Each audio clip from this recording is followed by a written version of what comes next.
taking a look at this grill cleaning sponge that I got on Amazon. So this has a sponge versus the wire. If you're like me and you've seen the stuff in the wire brushes, they're not really good for you. If those get off and into the feeder, into your system, it can cause some major issues. So I went with this option. You pretty much just soak this in a tub of water and then make sure that your grill is nice and hot.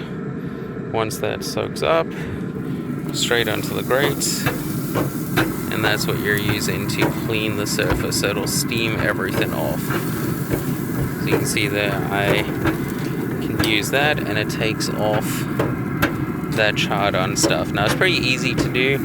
I would recommend doing this kind of before or after every time you use the grill, just to make sure that you keep it nice and clean. But overall, I've been using this brush for probably about 3 to 4 months now. You can see it's got some usage on it and there's no complaints. So I would recommend something like this. Much safer option to those traditional metal bristle style brushes that you see.